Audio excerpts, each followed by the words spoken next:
সদ্য স্বাধীন দেশের পরের ইতিহাস, যে ইতিহাস এতদিন গোপন রাখা হয়েছিল গোটা একটা জেনারেশনের কাছ থেকে, যে জেনারেশন কখনো জানতেই পারেনি ১৯৭৪ সালে ঠিক কী কারণে কবি রফিক আজাদ ভাত দে হারামজাদা নইলে মানচিত্র খাবো লিখেছিলেন। তাহলে মানচিত্র গোপন রাখা এই ইতিহাস ১৯৭৪ সালের ভয়াবহ দুর্ভিক্ষের ইতিহাস। ক্ষুধার্ত মানুষের ক্ষুধা সামাল দিতে সে সময় জায়গায় জায়গায় খোলা হয়েছিল লঙ্গরখানা। ১৯৭৪ সালের শরৎকালে দুর্ভিক্ষের সময় যেসব জেলায় সবচেয়ে বেশি লঙ্গরখানা খোলা হয়েছিল, বৃহত্তর ময়মনসিংহ ছিল তার একটি। লঙ্গরখানাতেও যে খুব ভালো খাবার পাওয়া যেত তা নয়, কোনোদিন রুটি পাওয়া যেত, আবার কোনোদিন পাওয়া যেত কচু সেদ্ধ। বিবিসির রিপোর্ট অনুসারে ২ বছর বয়সী অভুক্ত শিশুর কান্নায় অতিষ্ঠ হয়ে জামিলা খাতুন নামের এক নারী বাচ্চাটিকে বাড়ির কাছের এক খাদের পানিতে ছুঁড়ে ফেলে দেয়। অবশ্য জমিলা খাতুনের শিশুপুত্র ভাগ্যক্রমে বেঁচে যান। শিয়ালের মুখ থেকে পাড়ার লোকজন তাকে তুলে নিয়ে এসেছিল।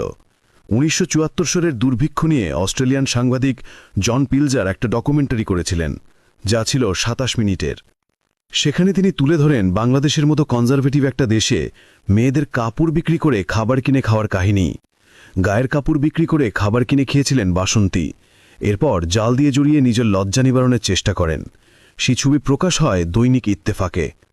এমন দুর্ভিক্ষে কবি রফিক আজাদ লেখেন, ভাত দে হারামজাদা নইলে মানচিত্র খাবো। এই কবিতা লেখার পর বঙ্গবন্ধু শেখ মুজিবুর রহমানের সঙ্গে দেখা হয়েছিল কবি রফিক আজাদের। এর জন্য তাকে আইন শৃঙ্খলা রক্ষাকারী বাহিনীর কাছে দিতে হয়েছিল ৬১ পৃষ্ঠা লিখিত কৈফিয়ত। ১৯৭৪ সালের দুর্ভিক্ষে কত মানুষ মারা যায় কিংবা কেন এই দুর্ভিক্ষ সৃষ্টি হয়েছিল তা নিয়ে আছে অনেক অনেক বিতর্ক। তবে নিঃসন্দেহে এটি ছিল বাংলাদেশের ৫৩ বছরের ইতিহাসে সবচেয়ে গুরুতর সংকটপূর্ণ একটি। এর রাজনৈতিক পরিণাম কি হবে তার নানান অশনি সংকেত তখন দেখা যাচ্ছিল। শেখ মুজিবের সেই শাসনকালে রাজনীতিতে তখন বিরাজ করছিল চরম অস্থিরতা। যুদ্ধফেরত তরুণদের একটি বড় অংশ সশস্ত্র বিপ্লবের মাধ্যমে দেশের সমাজতন্ত্র কায়েমের স্বপ্ন দেখছিল।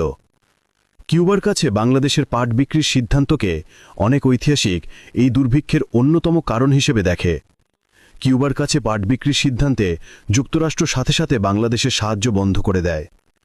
খাদ্য নিয়ে বাংলাদেশের পথে যে জাহাজ ছিল তা ফিরিয়ে নেওয়া হয়।